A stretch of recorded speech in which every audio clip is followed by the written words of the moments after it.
오랜만에 인사드리는데요. 제가 한동안 좀 뜸했던 이유가 아시는 분 아시는 바와 같이 한국 방문을 좀 2주 남짓 다녀왔는데요.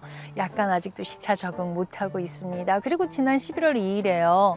한국에서 우리 구독자님들과 함께 시간을 같이 했는데 정말 반갑고 좋은 시간이었습니다. 다음에도 또 한국을 방문하게 되면 여러분들과 함께 좋은 시간을 가졌으면 하는 생각이 듭니다. 아주 좋았습니다. 지금 11월인데도요, 캘리포니아 날씨가 너무 좋네요. 지금 구독, 좋아요, 알람 설정 클릭 해주시고요. 네, 여러분들이 궁금해하시는 2023년 미국 부동산 전망을 같이 한번 알아보도록 하겠습니다. 이 전망을 하면서요, 제가 키워드 5개를 뽑았는데요. 첫 번째, 금리 인상이고요. 인플레이션, 경기 침체, 또 고용지수, 현재 주택시장입니다. 주택 트렌드죠. 네, 첫 번째 금리 인상입니다. 연방 기준 금리는 제로금리에서 현재 4%까지 올라갔습니다. 10년 만기 채권 금리는 최저 0.5% 정도에서 4% 정도를 오르락내리락 하고 있고요. 실질적인 모기지 이자도 6%에서 7% 정도로 왔다 갔다 하고 있습니다. 네, 오늘 보니까 모기지 금리가 조금 내렸더라고요. 그래서 이렇게 금리 인상은 주택 시장에 미치는 영향이 매우 크죠. 그 큰 이유는 첫 번째, 모기지 페이먼트가 올라갑니다. 더 많은 월 모게지 페이먼트를 내야 하니까는 수요가 확실하게 감소하고 있습니다.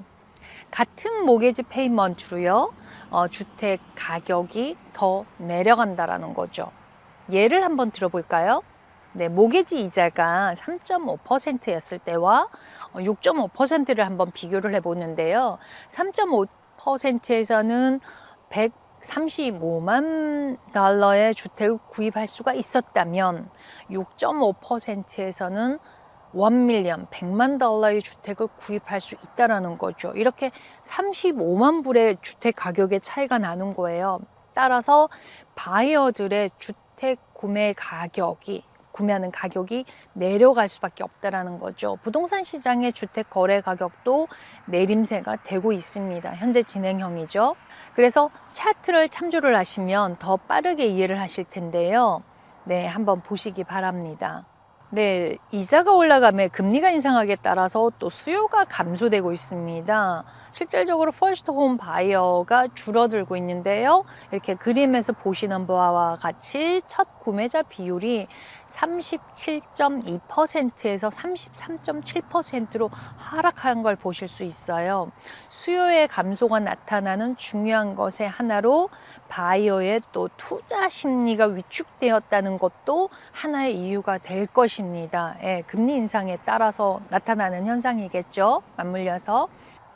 또 한 가지는 지금보다는 주택 가격이, 부동산 가격이 더 내려갈 것 같아 하는 기대 심리도 같이 작용을 하기 때문에요. 구매자, 바이어 입장에서는 내가 직접 지금 사는 것 보다가는 좀 더 지켜보아야겠다는 마음이 더 크다는 것이죠.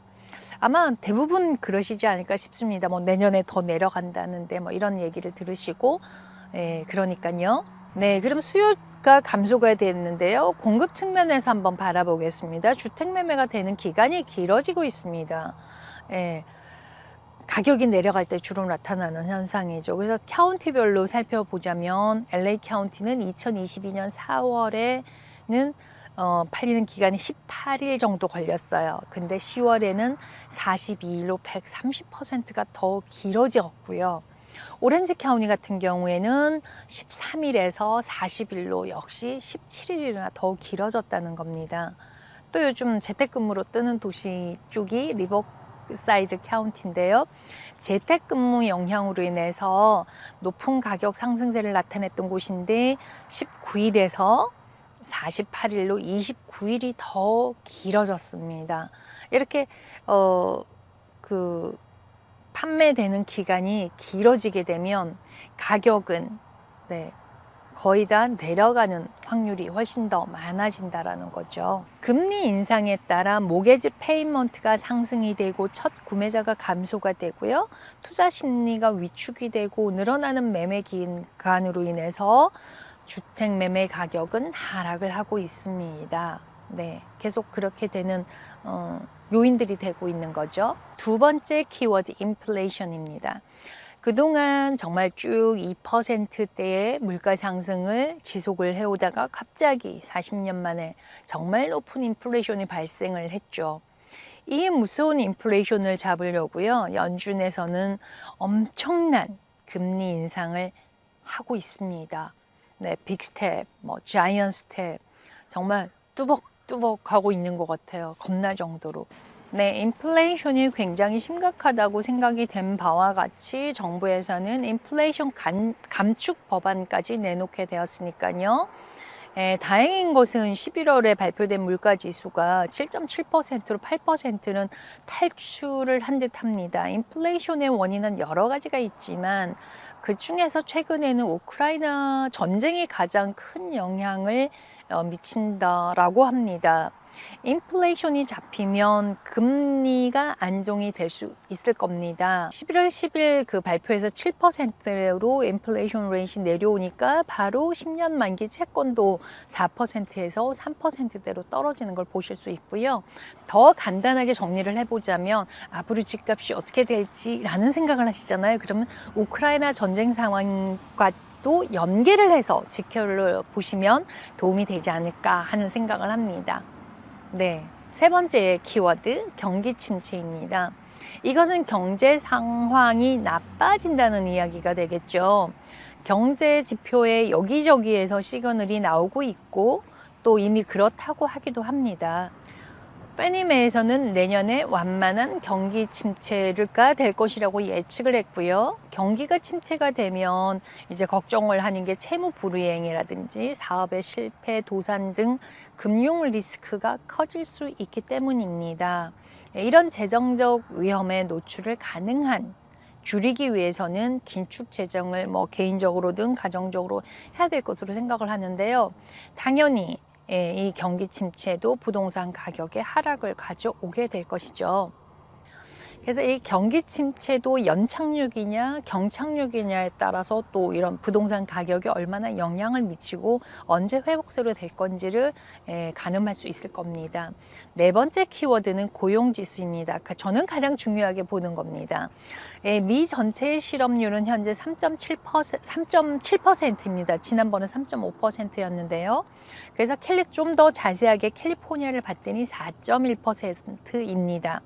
대체적으로 큰 도시의 경우가 조금 평균보다는 높다고 보실 수 있는데요. 네, 제가 EDD에 들어가서 보니까요, 캘리포니아 각 카운티별로도 볼 수가 있더라고요, 자료를. 그래서 좀 더 자세한 실업률을 확인할 수 있는데요. LA 카운티가 조금 높고 오렌지 카운티가 조금 낮고 이런 상황들을 볼 수가 있더라고요. 차트를 참조를 하시면 내가 어떻게 되고 있는지를 좀 보실 수 있을 것 같고요. 이렇게 실업률이 주택 가격에 미치는 영향은 매우 크죠. 높은 실업률이 되면 미래에 낮은 소득을 예상을 하게 될 거고요. 그러면 주택 수요가 감소로 이어질 겁니다. 또한 이미 직장을 잃었거나 또는 해고가 되진 않았지만 일자리에 대한 고용 안정에 대한 어떤 두려움이나 이런 게 있기 때문에 주택 구매를 하는 것을 뒤로 미룰 가능성이 훨씬 높아진다라는 겁니다.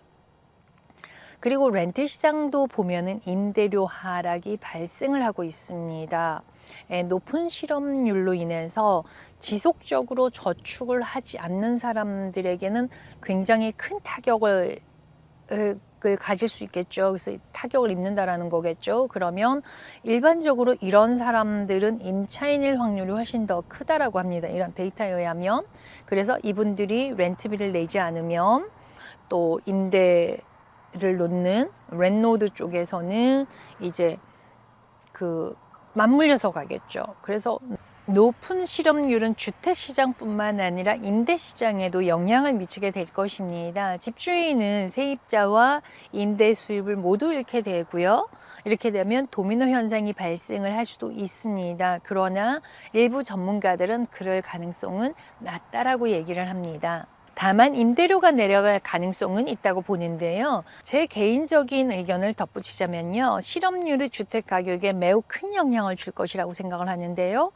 실업비, 그러니까 잡이 없는 거잖아. 인컴이 없으니까 모게지 페이먼트를 못하게 되고, 그러면 모게지 석 달만 못하면 차압되잖아요. 차압 프로세싱 되니까 차압의 위험도가 높아지고요. 차압이 율이 높아지면 부동산 가격도 내려가게 된다라는 겁니다. 그래서 이 실업률은 기업하고 되게 연관이 있잖아요. 그래서 기업 투자, 뭐 경기 침체가 되면 기업 투자가 줄어들거나 뭐 기업의 소득이 줄어들거나 그러면 실업률이 발생을 할 수 있잖아요. 그래서 제 개인적인 생각으로는 이런 기업의 투자라든지 뭐 소득이 발생하는 걸 대비를 해서 내년에 정부에서 중소기업을 위한 지원 정책을 내놓지 않을까 하는 예측을 해봅니다. 네, 그냥 저스트 제 생각이고요.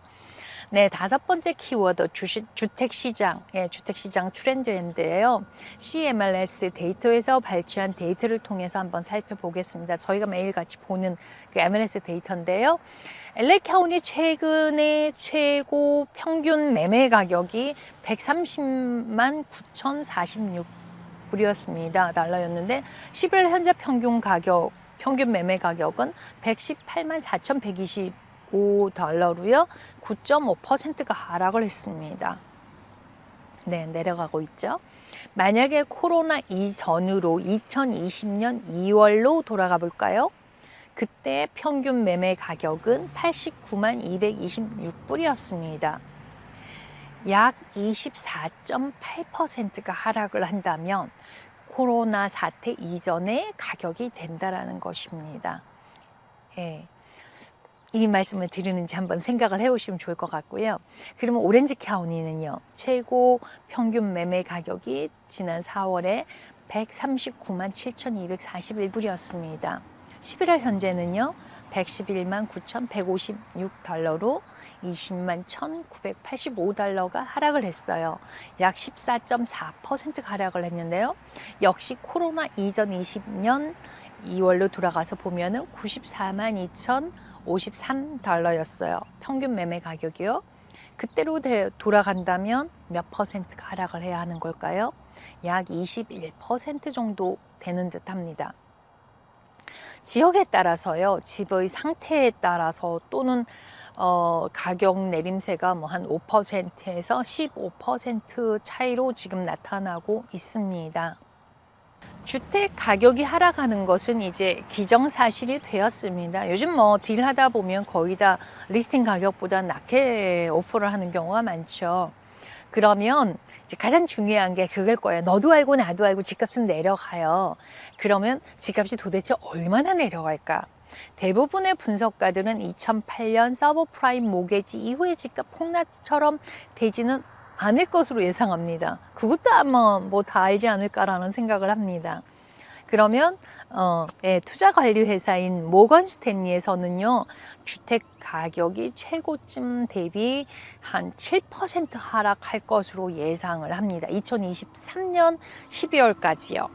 그러면 무디스의 분석가는 2024년 여름까지 주택 가격이 10%가 하락할 것으로 예상을 했습니다. 그러나 경기 침체까지 겹치면 가격이 20%까지 하락할 수 있을 거로 예상하기도 했습니다. 네, 이렇게 전문가들의 얘기도 들어봤는데요. 그러면 내년 2023년 부동산 전망을 한번 서머리를 해보겠습니다. 금리는 당분간 높은 수준을 유지할 것으로 예상을 하고요. 언제까지요? 인플레이션이 잡힐 때까지요.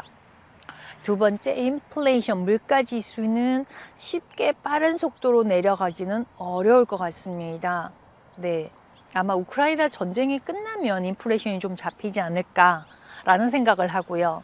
신규 주택의 시장도 어려운 상황이 될 것입니다. 뭐 원자재가 올라가긴 했지만요.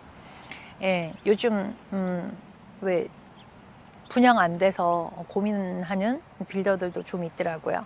지난 그 이자가 올라가기 이전에는 하이 디맨드, 정말 많은 사람들이 집을 살려고 했고요. 공급은 거의 없었습니다. No supply. 그 다음에 이자도 굉장히 낮았죠. 뭐 2%, 3% 했으니까 유로 레이트에서는 higher price. 정말 가격이 부르는 게 값인 것처럼 미친 마켓이라고 표현할 만큼 셀러스 마켓이었습니다. 지금은 low demand, 그러니까 살만한 능력이 안 되는 거에 이자가 너무 올라가서요. 그리고 이제 서플라이는 조금씩 올라가고 있고요. 이자가 올라가서 이제는 정말 바이어 마켓으로 바뀌었습니다. 서서히 주택 가격은 하락을 하게 될 것이고요. 어떠한 피크에서 좀 더 많이 하락을 할 수 있을 것이라고 생각을 합니다. 그러니까 천천히 내려가기도 하지만 어느 순간에 탁 내려갈 수도 있다라는 얘기고요. 앞으로 1년에서 1년 6개월 사이에 걸쳐서 20% 정도 하락할 것으로 조심스럽게 예상을 해봅니다. 수요가 낮아지고 있다고는 하나 주택 재고율도 또 높지 않으므로 주택 시장의 추락이나 붕괴는 아닐 것으로 전망을 해보고요. 셀러의 입장이 되든 바이어의 입장이 되든 시장의 추세를 보고 그 흐름에 따라서 움직일 수 있는 것이 최선일 거라고 생각을 합니다. 오늘은 이렇게 2023년 미국 부동산 전망을 해보았는데요. 금리, 인플레이션, 그 다음에 실업률, 경기 침체, 부동산 시장 이 5가지가 키워드로는 보지만 다 같이 맞물려서 이게 일어나는 상황이니까요. 요거를 계속해서 주시를 해서 보는 게 되게 좋다는 생각을 합니다.